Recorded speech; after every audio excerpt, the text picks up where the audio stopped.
All right, so the Lebombo border post a talking point, but we're going to go back to the initial discussion on illegal immigration, particularly where the state of our borders sits, and we're asking you as well to be part of it. South African borders having many times been described as porous. Do you agree? Have you felt the impact of this in your community? Let us know via WhatsApp 072 110 5584. Send a text. Keep the language clean. I know that this is a very emotive conversation. Some of the texts that we are getting, we're unable to share because of the foul language that is being used by our viewers and our respondents. So let's keep conversations respectful so that we are able to share them with the viewer, and everyone who's sending a text then can be heard. But I have a panel of guests here in studio with us from the African Diaspora Forum. We're joined by chairperson Dr Vusumuzi Sibanda. Thank you so much for joining us. He is in studio with us this evening. And then technically, or via Zoom rather, we are joined by the South African Spaza and Tuckshop Association's Deputy President, Michael Ramathopo, and security expert with the Institute for Security Studies, Willem Els, apologies for that, joining us via video link. In fact, Willem, we've got you up on the screen. I think I want to start with you because you were actually part of that discussion that we showed a little bit earlier with the Home Affairs Minister taking the podium, also talking about this one-stop border post bill that has been put on the table. And you also took to the podium. I'm keen to hear really what the key points of your presentation was as we asked the question, can we describe our borders as porous? And the discussion now in the country being around Spaza shops, illegal immigrants owning Spaza shops. Can we really link that back to the state of our borders?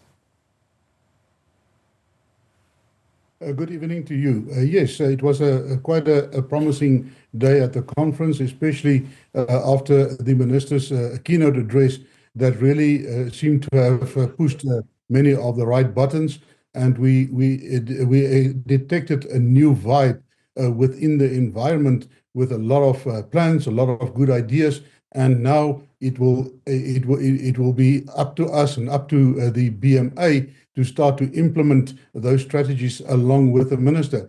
But being said that, we also identified and we spoke about that the porosity of our borders is a grave concern.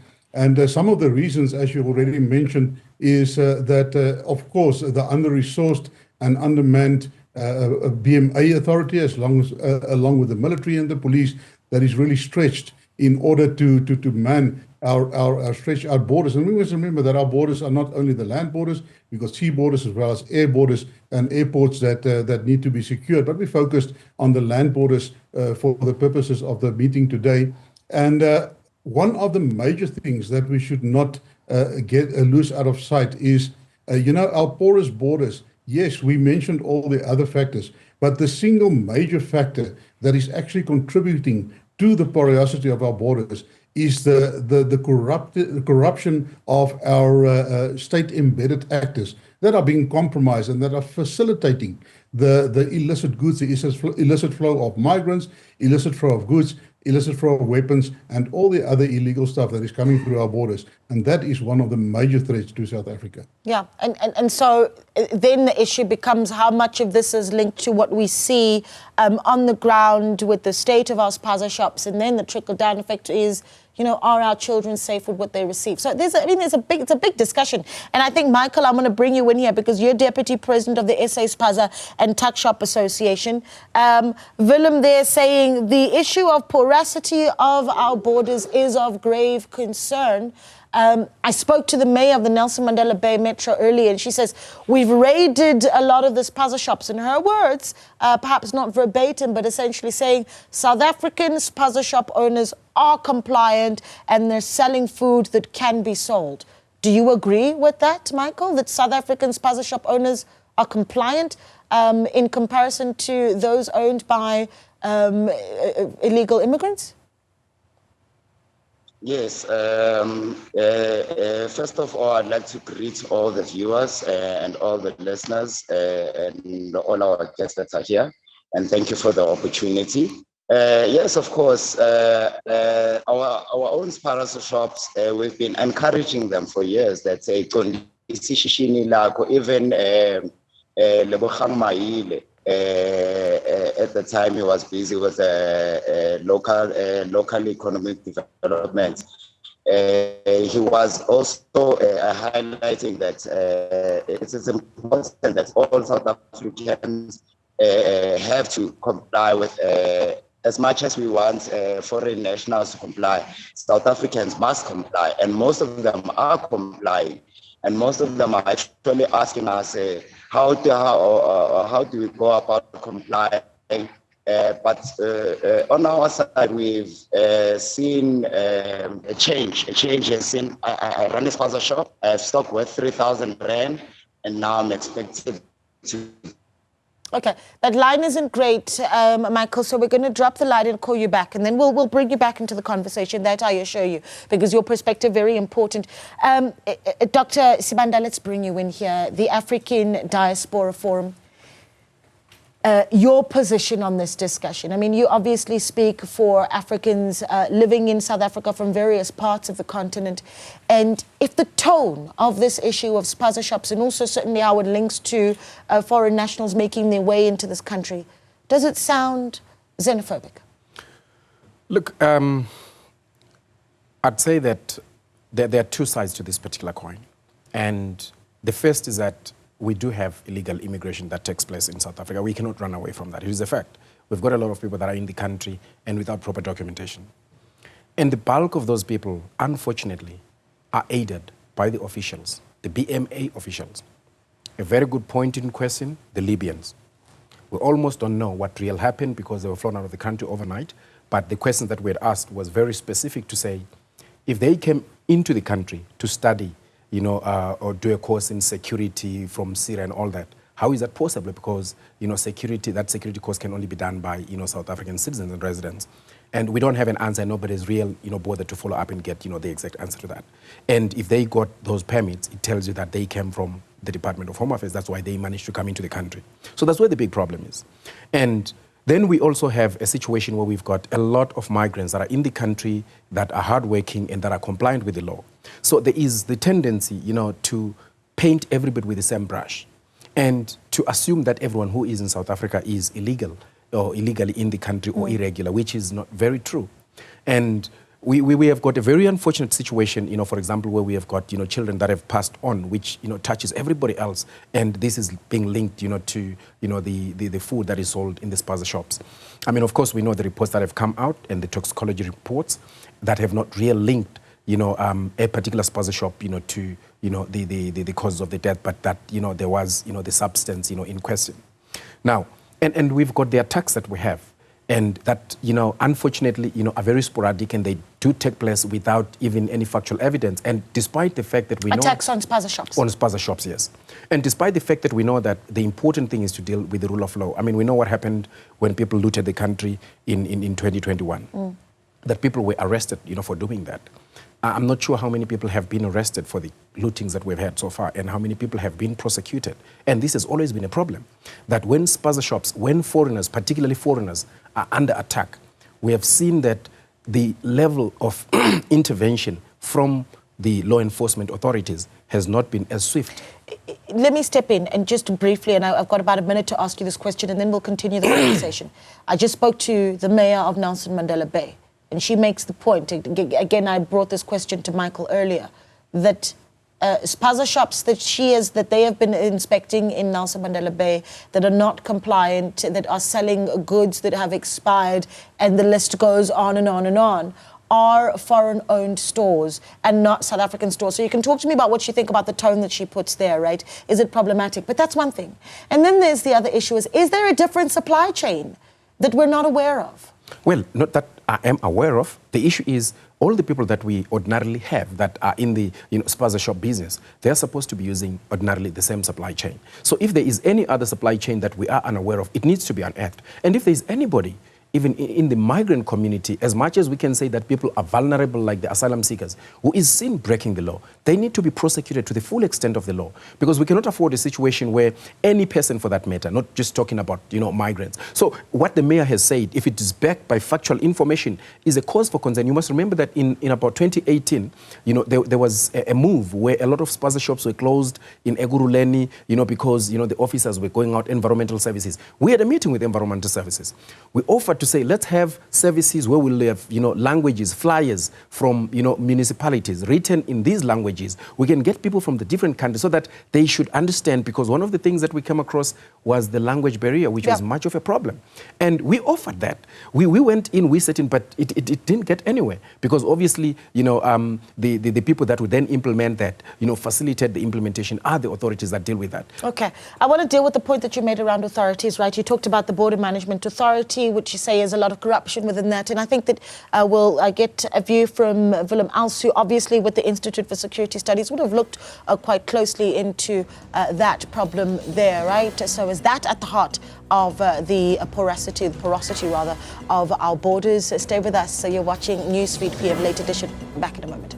Welcome back. You're watching Newsfeed PM, the late edition with myself and Naledi Molewa. And of course, we continue our discussion around the link between the crisis that we're having around food poisoning, the state of our Spaza shops, and also what that is to the porosity of our borders, getting your views on it as well. And the question we're asking you, some believing that our borders are porous. Have you seen the impact of this in your own community? What does that look like? Sending your WhatsApps via text or video, 072-110-5584. Please keep the language clean and respectful, otherwise we cannot share it on national television. One text that's come in already from Ndumiso and KZN saying the mayor is doing a great job. Prevention is very important. Children are dying. We can't allow that. Let's take action before it's too late. All right, Ndumiso, thank you so much for sending that WhatsApp from, I think that's Tatla in Gqeberha, saying, are there any borders in South Africa except the offices to control trucks? People are moving in and out using informal entrances as no fences, and soldiers are guarding the so-called borders. Corrupt officials are making a fortune as they are getting peanuts as salary. Sure. Okay. Thank you so much for that. Clementina says, good evening, South Africans. The issue of food poisoning is done purposefully by foreign nationals. Their strategy is to destroy the South African generation. South Africa is the only country where they allow foreigners to have spaza shops and guns, which is why they even dictate terms to their landlord rental issues. South Africa has become a banana republic. So people really concerned about those texts. Willem, I'm going to let you take over here.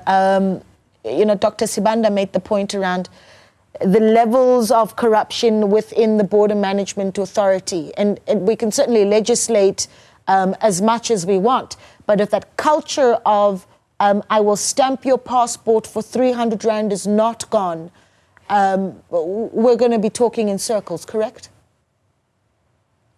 Of course. Today at the conference, it also came under discussion, and we heard that the Border Management Authority is in process of procuring, for instance, technology in the form of body cameras that will be issued to all the BMA agents that are working at the border post, and that will also curb, be an instrument to curb this corruption. We must just remember that these officers that are working there at the border post, because of their position and because of the authority they have, they are relentlessly being targeted by your organized crime syndicates in order to compromise them to have their way. And the moment your rule of law, as the doctor also said, rule of law should be maintained. And the moment you kick the rule of law out of the door, you're going to sit with lawlessness, and that lawlessness will not only affect the country, but it will also affect the communities at our borders, and it will be a threat to South Africa, not only on transnational organized crime,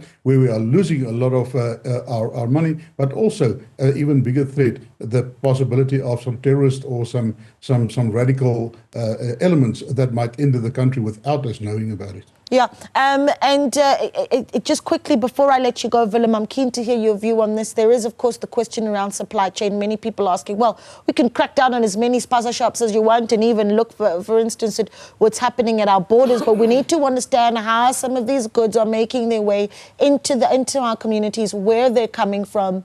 The Minister of Health just recently talking about, well, we're working with NAT joints to understand what exactly is going on. I mean, what's your understanding of the supply chain, where these foodstuffs are coming from, even the organophosphate that the health minister has talked about?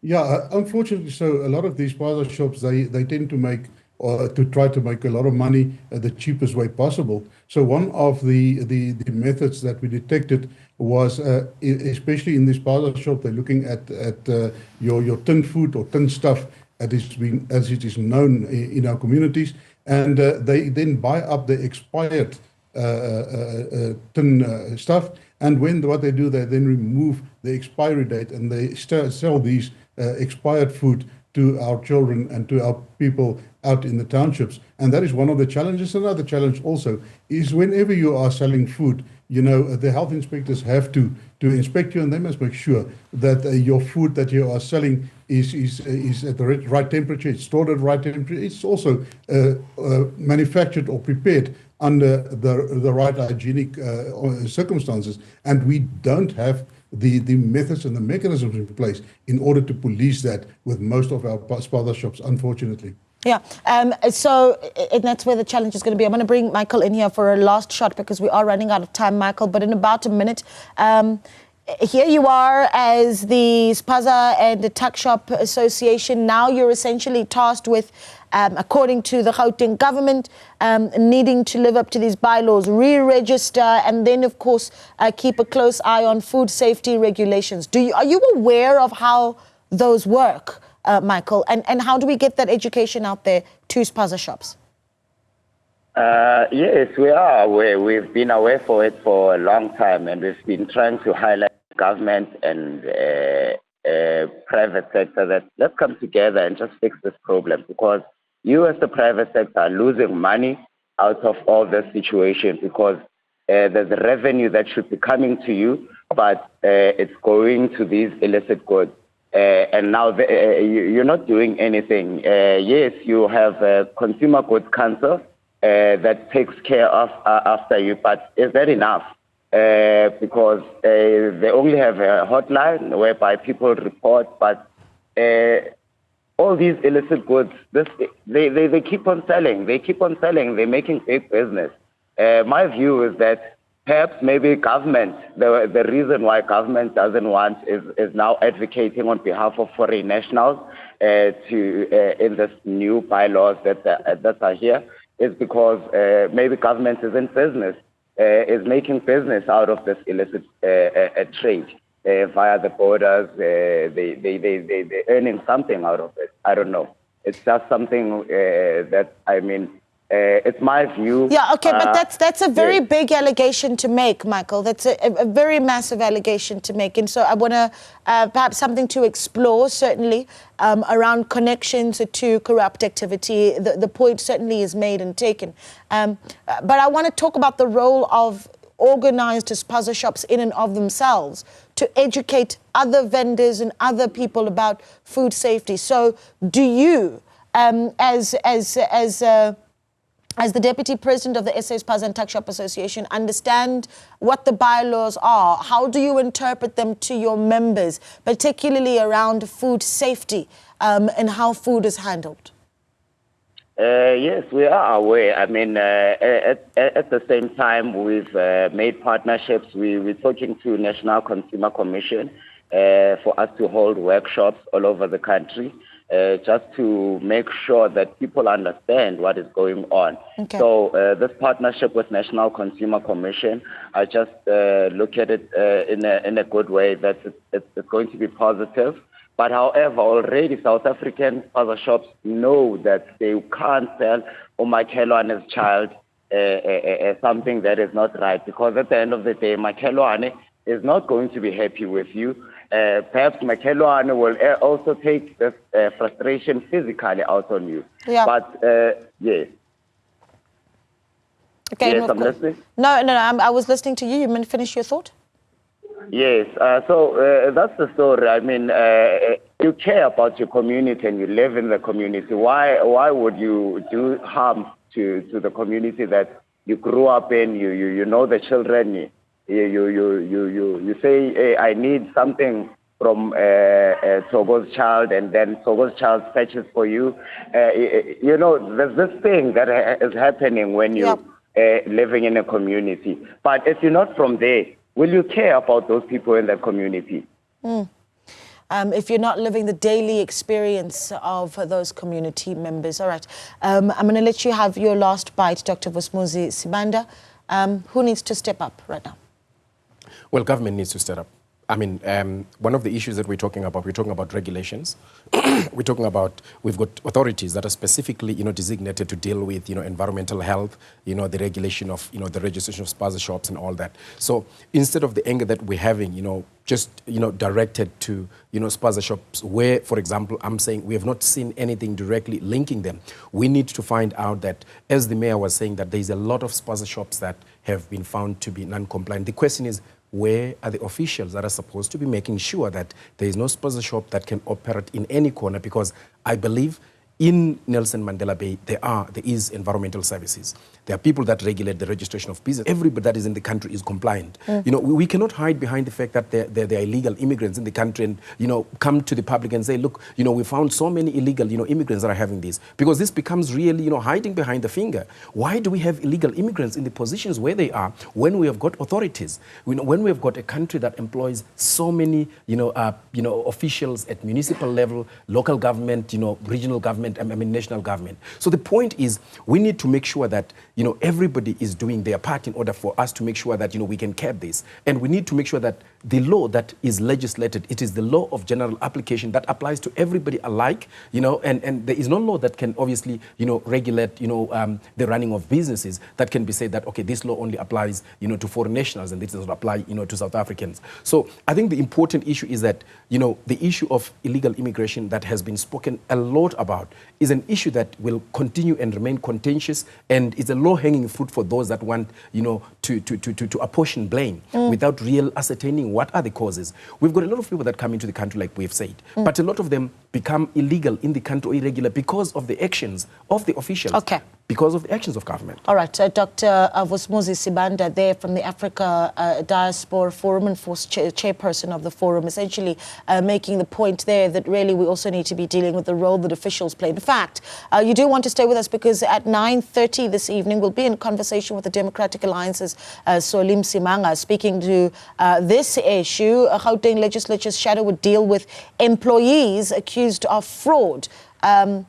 A signing of, I suppose, a shaking of hands there to deal with that. But is it enough accountability? That's a conversation we'll have. But on this one, some WhatsApps have come in. Let's take a look at the interaction that has continued to come in this evening. Jabulani Gamavuso, I think Inzola, says the president needs to intervene. Children dropping like flies is a national crisis. Regulate all these Spaza shops.